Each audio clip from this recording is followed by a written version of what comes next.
অল্প তুষ্টিতে মুমিনের গুণ, মুমিনের আলামত অল্প তুষ্টি।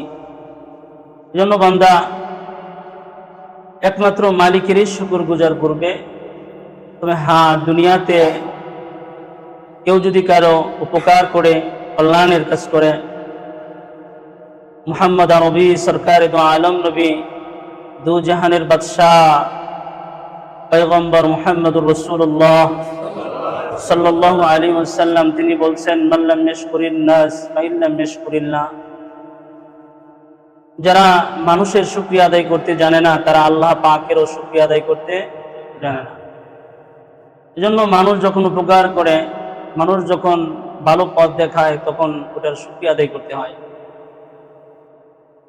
এজন্য আমরা মাঝে মাঝে বলি, জাযাকুমুল্লাহু খায়রান, আল্লাহ তাআলা তোমাকে এর চাইতে উত্তম জাযা, কল্যাণ, মঙ্গল আল্লাহ তাআলা তোমাকে দান করুক। মানুষের যে বিষয়টা হচ্ছে, মানুষের শুকরিয়া আদায় করা।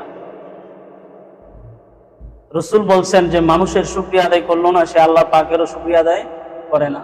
হ্যাঁ, যার দিলের ভিতরে শুকরিয়া বেশি, যার দিলের ভিতরে আল্লাহ পাকের মহত্ব, আধিপত্য, গুণত্ব যত বেশি হয়, মানুষের জন্য তার টান, তার ভালোবাসা তত বৃদ্ধি হয়। আল্লাহ পাক বলছেন, ওয়ালাকাদ কাররামনা বিনি আদম। আল্লাহ পাক শুধু এই আদম জাতিকে, এই আদমের সন্তানদেরকে আল্লাহ তাআলা শুধু সম্মানিত করছেন। আল্লাহ পাক আর কাউকে সম্মানিত করে নাই। পশু পাখি সম্মানিত। আমাদের বাংলাদেশ সরকার দোয়েল পাখিকে 2 টাকার মধ্যে লিপিবদ্ধ করছেন, দ্বারস্থ করছেন। এজন্য কি দোয়েল পাখির দাম বেড়ে গেছে?